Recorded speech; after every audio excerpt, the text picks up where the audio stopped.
Good afternoon and welcome. I'm Yoli Flores and so pleased to serve as your moderator for today's GLR's Donors and Friends briefing.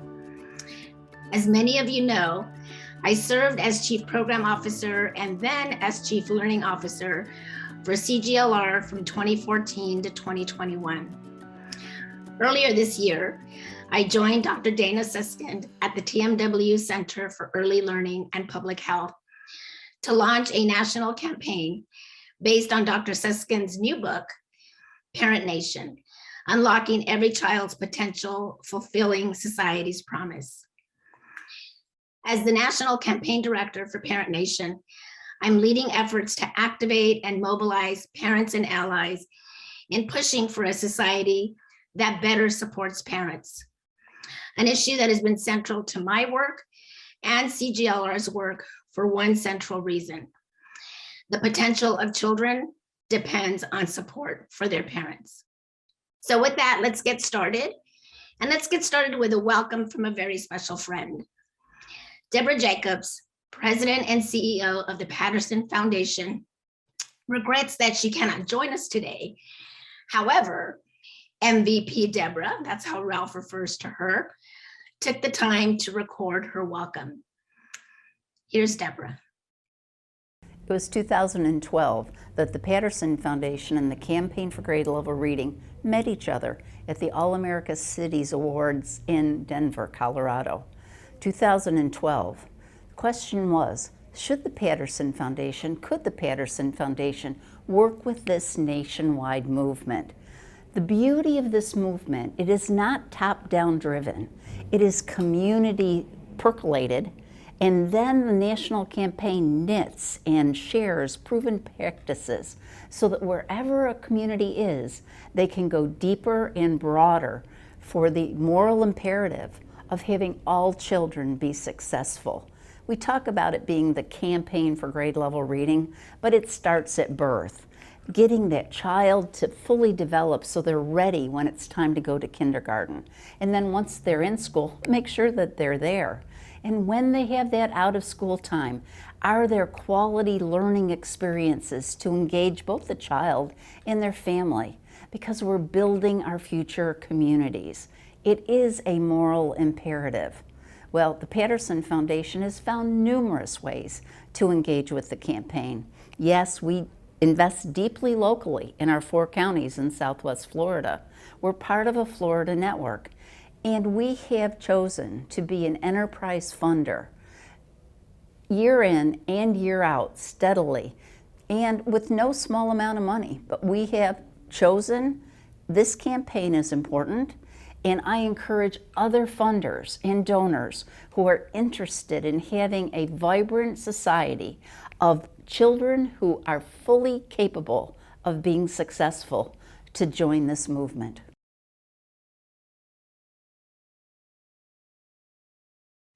We're here today because of the important pivot and direction the Campaign for Grade Level Reading has taken as a result of COVID and its impact on early school success. Having been at CGLR in the early stages of the pandemic, I can attest that we saw not just the challenges, but the opportunities as well. And especially the opportunity to elevate the role of parents and the important relationship between teachers and parents. So to start this conversation, let me turn to Ralph, who, as many of you know, has served as the founding managing director of the Campaign for Grade Level Reading since he launched CGLR in May of 2010, all while serving as the executive vice president of the Casey Foundation. So Ralph, as we get started today, maybe let's start with what is on your short list of the most important things that everyone in this gathering, all of us, need to know about the Campaign for Grade Level Reading. Thanks so much, Yoli. I really appreciate your being here today and serving as our moderator. And let me begin by thanking everyone in attendance. It means a lot to me, it means a lot to the campaign team that you're here that you're making and taking the time to give us an opportunity to talk with you about what we believe is really important work, and work that we hope has earned your trust and your support. Yoli has asked me to give the short list of what all of us need to know about the campaign. So here goes. The mission of the campaign remains unchanged. We hope to contribute to the disruption of generational poverty by taking on one of its predictors: failure to read on grade level by the end of third grade. And at the outset, we acknowledge the contribution of our partners, the sector-leading and field-leading organizations and the affiliate networks that self-identify as partners, as allies, and as champions of the campaign for grade level reading. They amplify our messages, they extend our reach, and they lend considerable credibility to us all over the country. We believe in the potential of proximity, and we choose to work with and to walk with those stakeholders who are closest to the problem and generally closest to the solution. Our core strategies are organized around messaging and mobilization, and now activation. We partner with frontline practitioners and with policy advocates, but that is their work, not ours. Over the past decade, our messages have broken through the noise, and our effort to mobilize proof point communities have exceeded our targets and our expectations. Let me make a few comments about that. In breaking through the noise, grade level reading has emerged as a commonly accepted destination and accountability measure. Chronic absence, thanks to the efforts of Attendance Works, is now widely embraced as a leading indicator and contributor to the achievement gap. Assuring school readiness, everyday attendance, and preventing summer learning loss are now widely understood as a package that is critical to early school success. And birth to third grade has become the preferred framing for early learning, including by the Department of Education. We see a network of over 350 communities across the country, fueled by 5,200 organizations, agencies, institutions, and community groups. We're seeing progress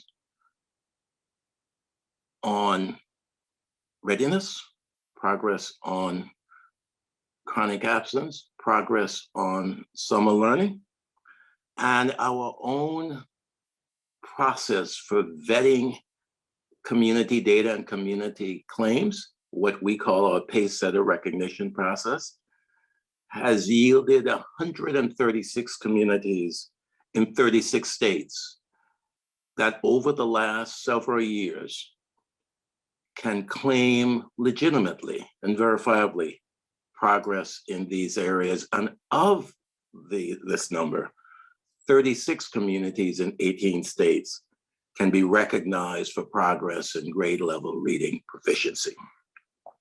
Now, let me quickly admit that the reading gains have been slow, jagged, in small increments, but progress nonetheless. And as we acknowledge that the progress has been frail and fragile, one important product of our mobilization effort has been to engage chambers of commerce, fraternal organizations, corporate executives, both active and retired, and entrepreneurs in the local campaigns. And that engagement has given previously unlikely allies, especially in the private sector, the firsthand experience that allows our call for urgent patience to resonate with them, to be echoed by them, and to be repeated by them. This extra layer of understanding and support serves the campaign for grade level reading extraordinarily well. I recall that one thing that you never promised was that this would be easy, nor that it would be fast. Let me turn to Jim Kelly to talk a little bit about this. Jim is former CEO of UPS and the former chair of the Casey board. Would love, Jim, for you to talk not about what he had hoped when the board approved becoming the anchor funder for the campaign for grade level reading, but about his experience as an active supporter and donor, Jim Kelly, of the Moonshot Moment, the campaign for grade level reading in Vero Beach, Indian River County in Florida. So Jim, welcome, would love your remarks. Thank you. Hi, everyone. Good to be with you all. I'm a member of the Learning Alliance here in Vero Beach, and I know someone was talking about this issue more than 10 years ago, and that was Ralph, when he was convincing the board of the Annie Casey Foundation to make an investment in this very, very important work. And he, of course, did convince us, and we made the investment and asked him to set up the activities to improve reading in 2024, I think, communities around the country is what we said. And that's turned into 350. So we certainly appreciate the great work you guys are doing. And in spite of all that great work, we all know it's not solved. Here in Indian River County, we have the Learning Alliance, which is one of the 350 groups that you all work with. And I joined that board about 8 years ago. And the stated goal for that board was to improve third grade reading or literacy from 51% to 90% in a 5-year period. Well, 2 years ago, we got to 60%. And I can't tell you how much hard work went into that. And some months, I think I spent more time in second and third grade classrooms than I did on the golf course while I was retired. But the commitment of the teachers and the principals and everyone in the community has just been terrific. The improvement that we have made is done primarily through extended learning, extra help in class, after class, and in the summer, and professional development of the teachers. So they're all working very hard at it and making some good gains. We're trying to incorporate what we've done so far into normal methods for teaching in class. And hopefully that'll get the needle moving faster. The campaign for grade level reading has been down here, I don't know how many times, but working, helping, advising, and celebrating what small victories we have had over the years. So again, I thank you for that work. Just a quick word about COVID and the loss.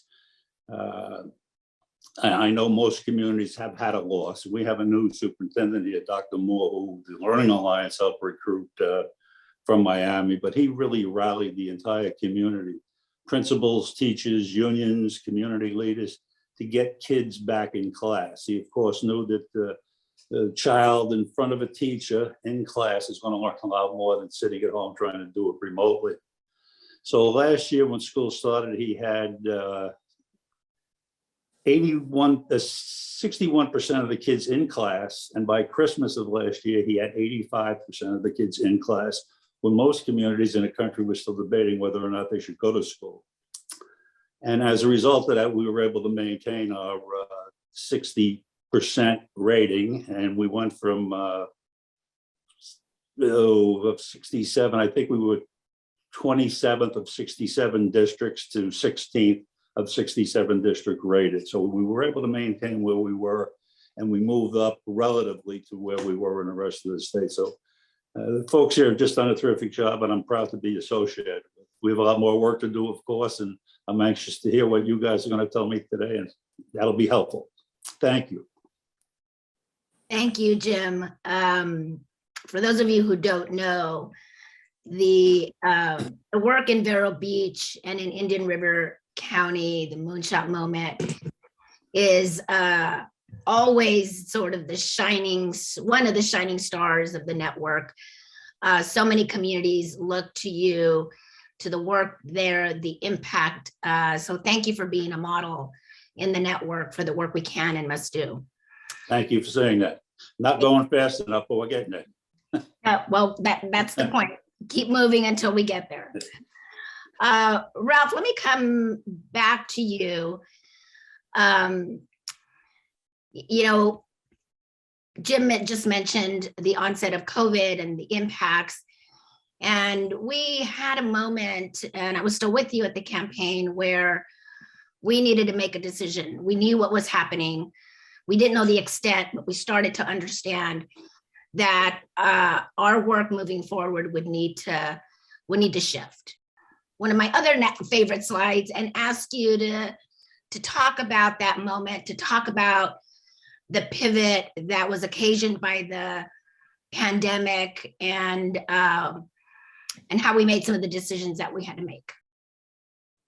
Thanks, Yoli. Let me take a couple seconds here to say thank you to Jim for really echoing the urgent patience call from the Campaign for Grade Level Reading. We appreciate his leadership, his support, and his deep engagement in his community around this work. And I must say that as the camera moved, I noticed that Cal Tyler has joined us today. Welcome, Cal.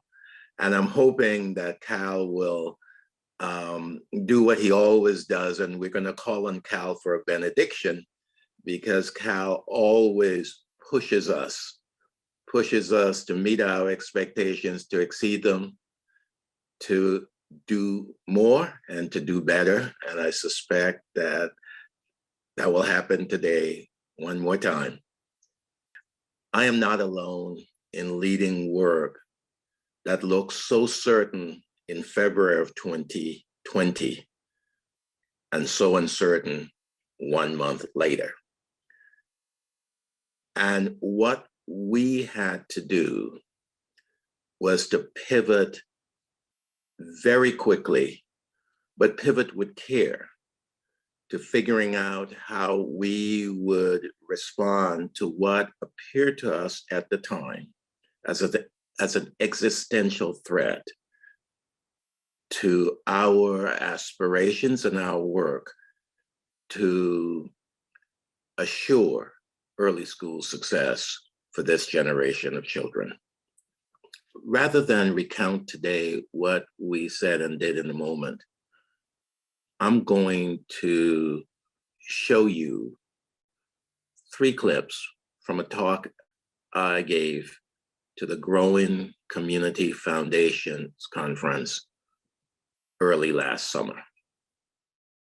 Our plans for the near future of the Campaign for Grade Level Reading were anchored in staying the course toward early school success. Our priorities included elevating parents as essential partners and co-producers of good outcomes for their children, expanding the mobilization effort to provoke informed demand for closing the gap between the science and the practice of teaching, for ensuring more consistent and robust commitments to family engagement, and for standing up systems of care and family supports that are 24/7, 365, and 2Gen. That was our plan as late as last February. By July, our world, like everyone else's, had changed dramatically. Like the coronavirus itself, pandemic precipitated learning loss is both widespread and disproportionate in its effect. It inflicts its harshest consequences on those with pre-existing conditions. In this instance, the pre-existing conditions include children whose parents work in the essential economy or the informal economy, children whose families are homeless, children living in rural communities and disinvested neighborhoods with limited access to the internet, children with special needs, and children in economically challenged families confronted food and housing insecurity, and families buffeted by the full panoply of poverty-related adversity. The depth and breadth of the adverse impact on children from economically challenged families, who also are disproportionately children of color, is presenting us with a stark choice about what we do, how well, and the story we are willing to tell. Will we choose a course of decisive and comprehensive action that will allow us to tell a story that acknowledges that this learning loss was a significant setback from which our children rebounded because we stepped up and leaned in to the challenge? Or will we pursue a course with half-measured, missed opportunities, and magical thinking that will have us lamenting learning loss as having widened the achievement gap into a chasm and leaving far more children stranded on the wrong side? This is why over the next 3 years, we cannot allow paralysis to become an option. Local funders, community foundations, United Ways, Family Foundation, corporate given programs. These local funders can act now to stop things from getting even worse. The first thing local funders could do is invest now in several key fast-track assurances. The assurance of internet access, assistance, broadband connectivity, and devices for every household and every child. The engagement of broadcast media, including and especially PBS and Univision. The assurance of access to tutors, mentors, and coaches, and assurance that parents will be equipped with the information and tools they need to succeed in the new task to which they have been conscripted. Local funders can jumpstart the learning loss recovery planning by using their convening power to bring key decision makers, influencers, data holders, and other stakeholders into a process to build a platform around which they can rally and upon which they can stand. So this is what we were saying a year and a half ago as we pivoted to sound the alarm, to make the call to action, to mobilize our friends and partners, and to activate our networks. Thank you, Yoli. If you're not familiar with the Center for High Impact Philanthropy, our team serves as an independent source of guidance and education to help individual donors and professional grant makers around the world do more good. Since March 2020, our team has been focused on how can philanthropy ensure a more just response and recovery to COVID. And it became clear very early on that we cannot have a just recovery from COVID without ensuring early school success. As Emma shared, the statistics are sobering. And so I want to give all of you here a preview of that donor toolkit that is going to go live in January. A teaser of that is going to be in our high impact giving guide. It's an annual guide that we make available for free. A preview version at the end of the year goes to the 8,000 people on our listserv, but it is carried by our partners such as Fidelity Charitable, which is the largest donor advised fund. So this is really about supporting those of you already committed to this issue, but in some cases, even more importantly, expanding the community of folks who are working to ensure early school success for all kids. What you'll find in that primer and in that toolkit, which will be a free downloadable PDF, as well as a lot of rich content on the website, will be information on how donors can help and how they can help along three main themes. One is, how do you support the whole child? As Yoli said earlier on, we know early school success for a young child, 0 to 3, 0 to 5, depends not only on supporting their education and learning, but supporting their housing security, their mental health and well-being. So the whole child, and a whole child cannot have the capacity that he or she needs unless the adults around them are supported. So what you're going to read about is how donors and grant makers can do just that, support the whole child. The second theme you're going to read about is, how do we expand learning opportunities? Because the only way that we're going to recover the losses, and you saw those statistics in Emma's report, and accelerate the gains, right, which will be necessary in order to close those disparities, is to ensure that learning happens everywhere, all the time. And after I speak, you're going to hear some really great examples of how that's happening in communities around the country. And then the third theme that you'll read about with examples or strategies of how funders can support is advancing digital equity.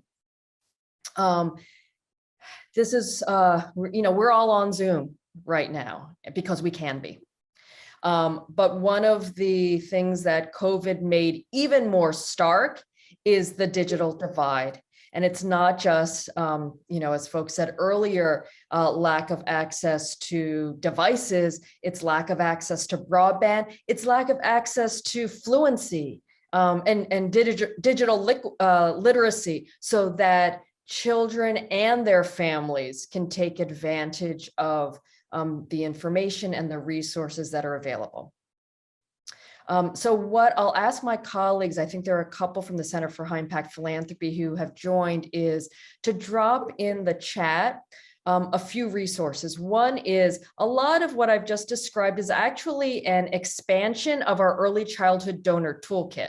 We are now updating it because of what we've all learned during COVID.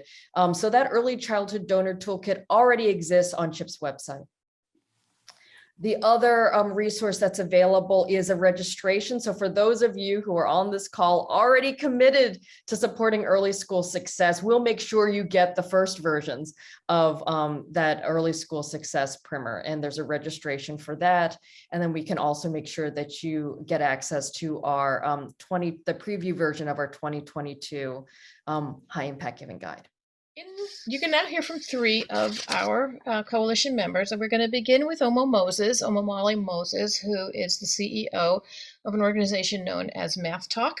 And then he will be followed by Jane Park, who is the director of the Too Small to Fail initiative of the Clinton Foundation. And then finally, last but not least, is Brian Wallace of the Laundry Cares Foundation and the spectacular work they're doing in installing literacy centers in laundromats across he has encouraging laundromats across the country to put in literacy centers. So, Omo? So I'm Omar Moses. I'm the founder and CEO of MathTalk. I'm a father of two. Johari, who is now 9, and Kamara, who is 7. And, when I think about this work, I think it's really generational work. And, we're confronting generational challenges.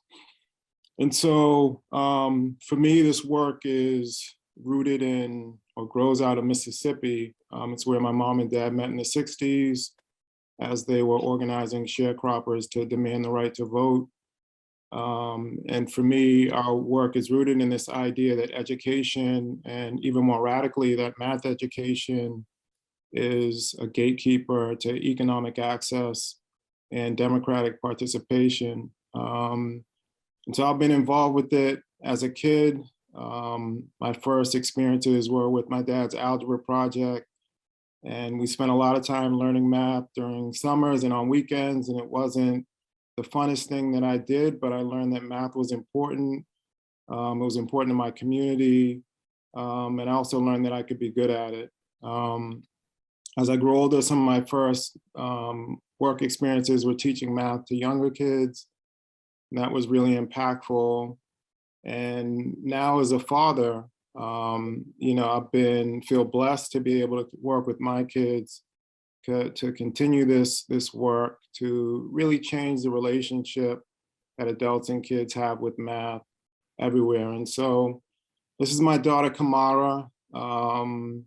And we really began learning math everywhere. And so instead of trying to create formal time to learn math, Kamara and my son Johari and I, we'd learn math making pancakes, riding the trains, playing basketball, you name it. And so this is a picture of Kamara at a gym. And I thought she was doodling in her notebook and drawing, but she showed me this book and it was filled with numbers.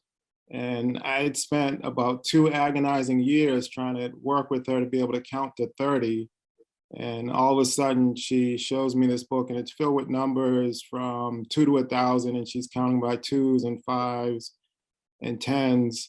And I really attribute that to, one, her love of math that she's developed, her confidence around learning math, and just her grit and determination to be good at it. And so I think once you turn kids on to something, there's no stopping them. And so we all live in communities and all have access to resources that I think enable kids to have different relationships and different experiences with math. And so some of the questions that guide our work are, what if math was a visible, vibrant, and joyful part of our everyday lives? What would that look and feel like in your neighboring community? What would that mean for the kids that live there and the adults that care for them? And so our work really begins with the conversation.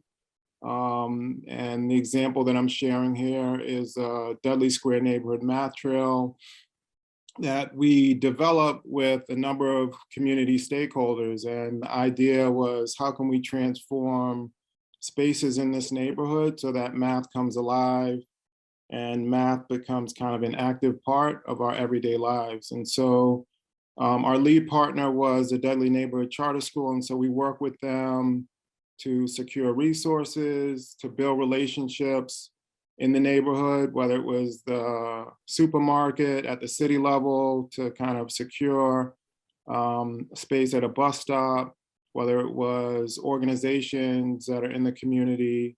And we involved everyone in a co-design process. And that process led to the creation and the activation of the Dudley Math Trail. And so for me, when I think about this work, I want math to be embedded in our neighborhoods and communities and part of our culture in the same way that music is part of our culture and basketball is part of our culture. I feel like the math trails create a physical presence in a neighborhood and community and present a daily invitation for everyone that moves through that neighborhood to have a different relationship with math and to experience math in a different way. We believe there's tremendous opportunities to kind of merge technology and these physical experiences to really enable young people not only to learn math on the trail, but to learn math at home and at school in different ways. And so we're really excited about the opportunities that I think are available through a combination of physical, tactile experiences, but also through integrating those experiences with different types of technology. And so, as you saw initially, you know, our main product and experience is really creating these math trails in neighborhoods, but they also can happen in museums, they can happen in parks, it could be at a neighborhood level, at a city level, or it can be in an isolated space. And part of what we're doing is,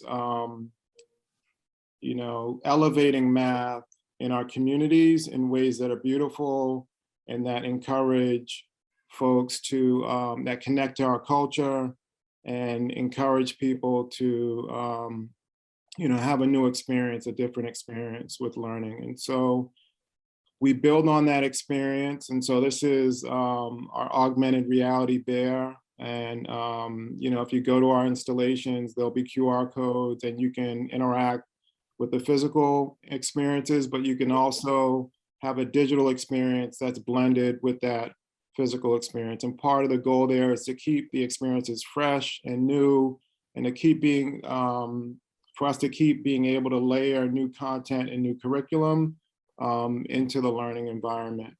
The last kind of product that we've created are standalone apps, and our Measure Everything app is an app that involves young people in thinking about how they can use both standard and non-standard units of measurement to measure, you know, things all around them. And so I can measure a street in anacondas, I can measure a tree in apples, or you could also measure it in inches and in feet. And so, you know, we really want to take math to another level and help people see it as something that's part of their everyday lives and something that they can enjoy doing. And so the last thing I'll say, I mean, part of what we're doing is really transforming relationships. And so one, for me, the motivation for me was the relationship that I had with my kids around learning math, but also the relationship with other kids in the community and the relationship that parents have with their kids in the community.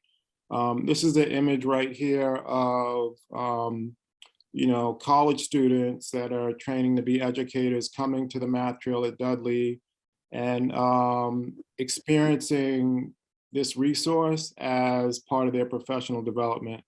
And so the way I think about it is that we're scratching the surface around how these resources can impact learning across generations. And so these are the folks that are going to be teaching our kids, and we're inviting them into the neighborhoods where the kids are from, one, to have a different relationship with those neighborhoods, and a different relationship with the kids that they're going to be teaching, and a different relationship with how math can be learned and how math can be a resource that is not only part of the school experience, but is embedded in the community. So I'll stop there. Thank you, Omo. I now want to have Jane Park from Too Small to Fail come join in. It's wonderful to see everyone here today, and thank you so much for your time. I'll provide a very quick overview of our work to create learning-rich spaces. Thanks to our wonderful partners, many of whom are represented here in our meeting. Through our wonderful partnerships, we've been thrilled to expand our work to create family-friendly, learning-rich spaces in the everyday places families visit. And we'll hear a little bit about some of the lessons learned when we hear from Corey in just a bit. But over the past 8 years, we've just learned a tremendous amount around effective strategies, ways we can refine our work, and the impact of the work that we're doing in everyday spaces, from family courts and laundromats to playgrounds. So I'll provide just a brief snapshot. If we can go to the next slide. This includes our work with family courts, which has continued to grow and evolve. We launched Family Read, Play, and Learn spaces in partnership with the National Council for Juvenile and Family Court Judges. I just want to give a big shout out to Nikki on our team for her incredible work leading this work with NCJFCJ to create these literacy-rich environments in family court waiting areas. Due to COVID, we had to pivot our strategy a bit. We are continuing to promote and replicate these spaces in family court waiting areas, but we know that many family court appointments have gone virtual, and it seems like that's here to stay. And so thanks to the support of the Heising-Simons Foundation, we're engaged in new work with NCJFCJ to create a trusted messenger training for family court judges to share information and resources to promote early learning through those virtual court appointments and really leverage them as a platform for engaging families and sharing access to our resources. Also excited to share that we received a generous donation from Penguin of 25,000 books to distribute to families through family court judges. So we're really eager to see, to really look at the impact of that book distribution through family courts. Our work with Laundromat continues to be as exciting and continues to grow. And so we've been partnering with Laundromat owners, more school districts, library systems, mayor's offices, and more. And we're well on our way by the end of the year to install 120 family read, plan, learn spaces in laundromats nationwide. And this has also just been an incredible way in partnership with the Laundry Cares Foundation to involve other partners, whether it's diaper banks or our partnership with Lady Gaga's Born This Way Foundation to distribute kindness-themed resources, expand on our partnerships with publishers to distribute books through laundromats and increase access to early learning resources, as well as companies like Noggin to share social emotional development themed resources and access to their video content. And potentially, just a quick plug for Dana, to potentially host Parent Nation and Parent Villages.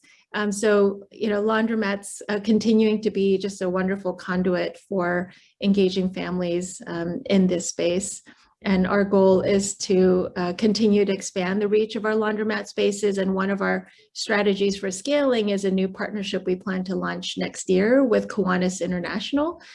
They made a commitment at our recent summit to mobilize their members across the country to install and adopt these spaces in laundromats across the country.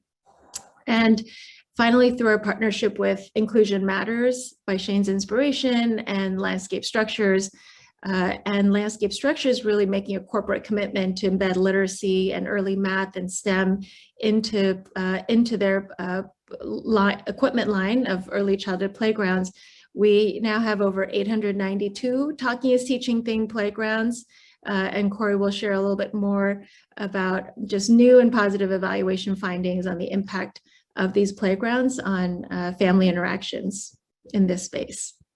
So in addition to family courts, laundromats, and playgrounds, we continue to expand our work in other types of spaces, including WIC clinics and hospitals and other environments where we know families are spending time.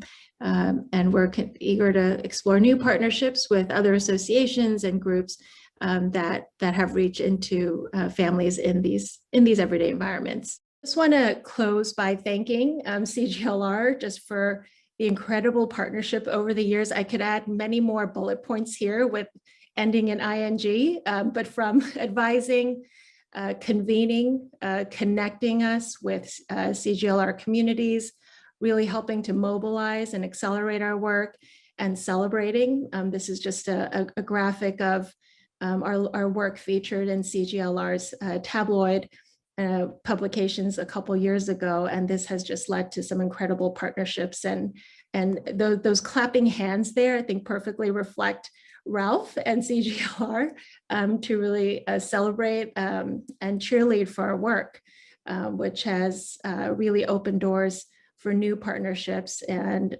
expansion of our literacy rich spaces strategy. So a big thank you for the opportunity to share today, and looking forward to future collaborations. Thank you, Jane, That was fantastic, and very exciting to know that this is going to become a very pervasive across nation effort with everybody. So now I want to bring on Brian Wallace. Well, thank you so much, Siobhan and Ralph, for including us in this conversation, and of course for Jane for all your partnership in all of this. And what I'll try to do is talk a little bit about this project from the perspective of the business owner who's being asked to engage in this work, and how it works for us. So my day job is running the Coin Laundry Association. We're a trade association for the laundromat industry. But the real passion, of course, is in the Laundry Cares Foundation, which we put together an effort to give back to the families that support our businesses every week. We just felt we had this opportunity, and I argued an obligation to try to support the families that come through the doors every week with their laundry, knowing that these are under-resourced neighborhoods. These are neighborhoods in need, and we are in a unique position to have reach into these neighborhoods. What I had learned from many of the experts that we've heard from earlier was that many of these families that need the most help are tougher to reach. There are transportation issues, there's awareness issues, there's so many other things that could be potential roadblocks. And we said, we know where those families are. We know where they are every Saturday morning. We know where they are every Wednesday afternoon. They're at the laundromat. And so that sort of opened our eyes to how we could take this mundane task, frankly, an unliked task of doing laundry, and upcycle that into something that could be more meaningful and more impactful. So at Laundry Cares, we've got three main missions that we follow. One is our free laundry and literacy days, which I'll give you a little glimpse at. Of course, our family replay learn centers that Jane did a great job describing, and our fledgling efforts on disaster recovery and relief. We've got actually quite a lot of work underway right now in Kentucky.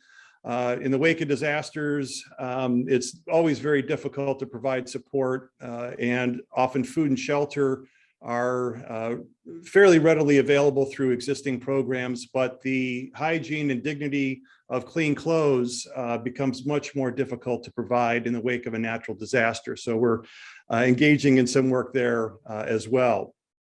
But when it comes to free laundry days, this is our community hug. This is our ability to welcome the community in for not only free laundry, free soap, a free meal, entertainment for the kids, distribution of books, and connections with other community partners. We just did an event on Friday in Charlotte where we had more than a dozen community groups that came in to share additional resources with those families at a connection point that they wouldn't otherwise have had. And you might say, what's the big deal about free laundry? Well, when you talk to these families, you realize that the cost of that weekly wash can be translated into what we've heard things like back to school clothes, or a birthday present, or a Christmas present. And as has been expressed here a few times, it's a true expression of care. We want to we don't say, hey, it's free. No, we show up with volunteers, we carry the laundry, we facilitate the process, we engage in conversations with these families. And in 4 or 5 hours last week in Charlotte, we did more than 15,000 pounds of free laundry, gave out hundreds of books, hundreds of meals, and it was just a fantastic event. And we can't wait to do more. And what it's done from a business perspective, we kind of come in as the orange shirt group here. We had volunteers from all over the country joining us last week. It's really elevated our purpose as business people. It's given us something to be proud of, sort of a purpose for the enterprise beyond the balance sheet. And you can imagine that, we're not used to pounding our chest saying, hey, we're in the laundromat business, maybe not instant prestige from those types of comments, but now we've got something that is the right thing to do, and it's good for business. And it's been transformational for me and for our business. And it's giving us an opportunity to connect with our communities in ways that we've never had before, engaging these conversations. This is a grandmother I met in New Orleans. I'm sure Jane remembers her. We had a great conversation about how much effort it took for her to bring her grandkids to the library, and taking more than one bus, and all this, the effort that it took to make that happen. And she just was appreciative that now on that weekly visit to the laundromat, they had access to the library space, but also a steady stream of free books. We replenished the books each and every month with the intention that the families take the books home. And so when we talk to our business owners now that went from really being unaware about reading by third grade, or only 60% of kids being ready for kindergarten, they're telling us that this has really fired them up. This has given them a higher purpose for their business and gives them a new perspective on what they're doing. With the Family Read, Play, Learn centers, as Jane described, we're really making those connections, sharing those books. And it's also given us, again, further ways to connect and engage and really look toward what we can do next. So we're using these free laundry days now to cut the ribbon on new spaces, engage more families, and spread the work from town to town as we go along. And when you see that kid with a book with that smile, it really makes Laundry Day less of a drudgery and almost a celebration of a community coming together to share resources. And so, as an industry that could use some reputation building, or at least some awareness, we're now becoming known for scenes like this, and really changing the perception that consumers have for it, that potential investors have for our business. And so when we look back at 2021, we start to see sort of this exponential scale of coming up on about 140 of these installations, 100,000 families reached through the 3 main events we did for free laundry. That was more than 40,000 pounds. The book distribution that I just described totaled almost 30,000.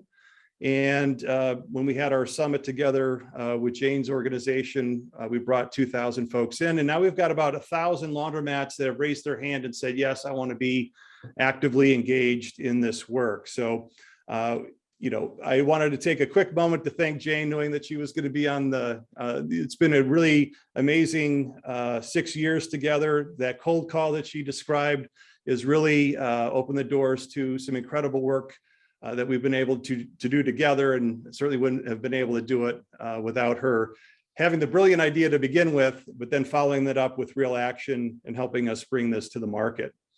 And so what's next for us is really scale. We sort of started this out as sort of moonlighting, kind of borrowing my staff from the association to support the foundation. And so we're looking at ways to secure funding to help us staff up and kind of make sure that we can activate these spaces and grow the program.